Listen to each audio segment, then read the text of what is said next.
जी हाँ, सही सुना आपने। आज की अखबार की सुर्खियों ने फिर से बीएसएल को किया शर्मसार।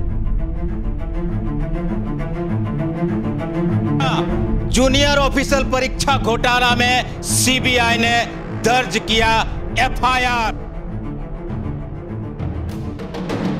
जी हाँ, सही सुना आपने, एफआईआर। आज से 11 महीना पहले ही एक शख्स ने अपने प्रेस कॉन्फ्रेंस के माध्यम से चिल्ला कर बताने का प्रयास किया था इस शहर को कि साहब बीएसएल में जूनियर ऑफिसर परीक्षा में घोटाला हुआ है। लेकिन उस शख्स की बातों को यह शहर सीरियस नहीं ले रहा था।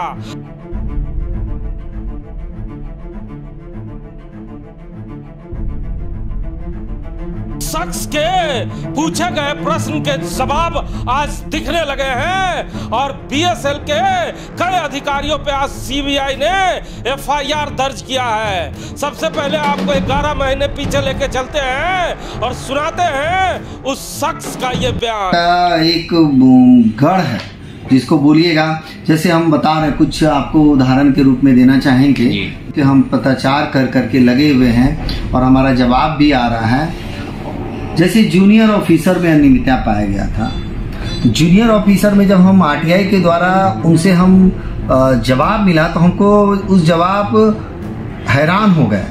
उन्होंने जवाब में खुद उन्होंने ये चीज़ को एक्सेप्ट किया कि इसमें अनियमितता था और उस अनियमितता को देखते हुए हम इस परीक्षा को कैंसिल किए जब हम आरटीआई के द्वारा मांगे। लेकिन फिर हम अभी एक लेटर लिखे हैं कि अगर अनियमितता पाया गया तो उन अधिकारी जूनियर ऑफिसर के प्रमोशन में उन अधिकारी कर्मचारी और एजेंसी पे अब तक किसी भी तरह का कोई कार्रवाई नहीं किया गया। इससे यह पता चलता है कि इन लोगों की भी संलिप्तता है और हम बहुत जल्दी इसको पर्दाफाश करेंगे। ये राजू सिंह है जो बोकारो वर्कर्स यूनियन के सचिव भी हैं, जिन्होंने 11 महीने पहले ही चेताया था कि साहब बीएसएल में जो जूनियर ऑफिसर परीक्षा हुआ है उसमें कई घोटाले हुए हैं। हमारे साथ बात करने के लिए राम नारायण शर्मा है। शर्मा जी, 11 महीने पहले ही राजू सिंह ने बताने का प्रयास किया था। कहा जाता है शख्स भले ही चले जाए लेकिन उनके द्वारा किए गए काम उजागर हो ही जाते हैं।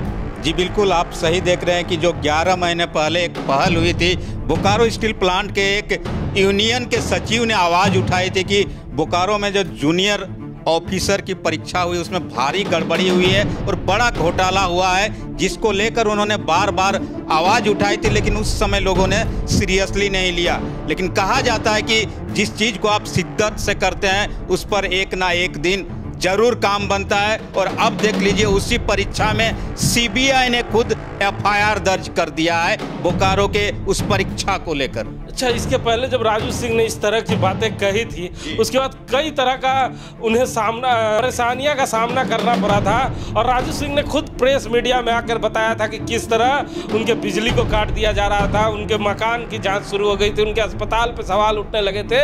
अब तो राजू सिंह बोकारो में रहते भी नहीं हैं, लेकिन उनके द्वारा किए गए सवालों का जवाब अब मिलने लगा है।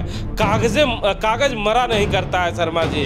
सीबीआई ने आज एफआईआर कर ये बता दिया कि राजू सिंह के जो सवाल थे उस सवाल पर कुछ न कुछ सच्चाइयां जरूर थी। नहीं, उसी समय आपको ये संकेत जरूर मिल गया था कि अगर किसी को टॉर्चर किया जाने लगा या किसी को सताया जाने लगा एक सवाल के जवाब में, तो कुछ न कुछ संकेत तो जरूर मिल गया था, इसीलिए उनको परेशान किया जा रहा था। लेकिन कहा जाता है कि सत्य परेशान हो सकता है लेकिन मर नहीं सकता। तो चलिए आपको सबसे पहले राजू सिंह के वो दर्द भरे बयान को भी सुनाते हैं जो 11 महीने पहले राजू सिंह ने मीडिया को बताया था कि साहब किस तरह मुझे परेशान किया जा रहा है। वाकया होता है आपके अस्पताल में और आप एक वीडियो जारी करते हैं, उस वीडियो को देखकर लगता है कि कार्रवाई से आप डर गए।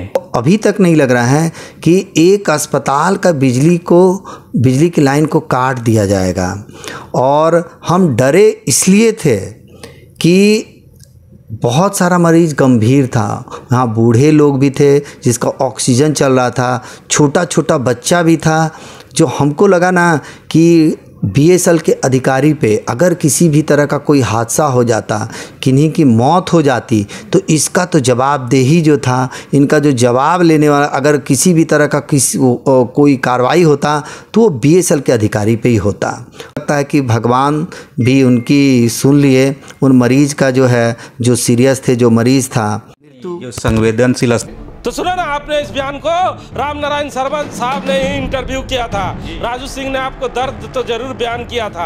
आज कितना सुकून मिल रहा होगा राजू सिंह को 11 महीने के बाद कि सीबीआई ने उनके पूछे सवालों पर जवाबी मोहर लगा दिया है और एफआईआर भी दर्ज कर दिया। जी बिल्कुल, आप देख रहे हैं कि जिस सवाल को उन्होंने उठाया था बोकारो स्टील प्लांट की बेहतरी के लिए उठाया था, और वैसे अधिकारी जो वैसे कर्मचारी है जो सोचते हैं कि हम अपनी मेहनत से अधिकारी बनेंगे, उनको जो तकलीफ हुई थी उस घोटाले की वजह से अब सीबीआई ने खुद एफआईआर दर्ज करके राजू सिंह के सवाल पर पूरी तरह से मुहर लगा दिया है। और अब उन्हें भी ये एहसास होता होगा कि मैंने जो किया उसका प्रतिफल मिला है, उसका रिजल्ट मिला है। और बोकारो के वैसे कर्मचारी जरूर राजू सिंह के उस सवाल पर, आज के परिणाम पर राहत की सांस ले रहे होंगे कि जो कागज होता है और जो कार्रवाई होती है सबके लिए एक जैसी होती है, और सीबीआई ने ये साबित कर दिया है। तो सुना ना आपने, जो कर्मचारी थे जिनका सपना था अधिकारी बनने का, उनके अधिकारी बनने के सपने पर जब पानी फिर गया था तो उन्हें एहसास नहीं था कि बोकारो शहर में कोई शख्स हमारी आवाज को बुलंद करेगा।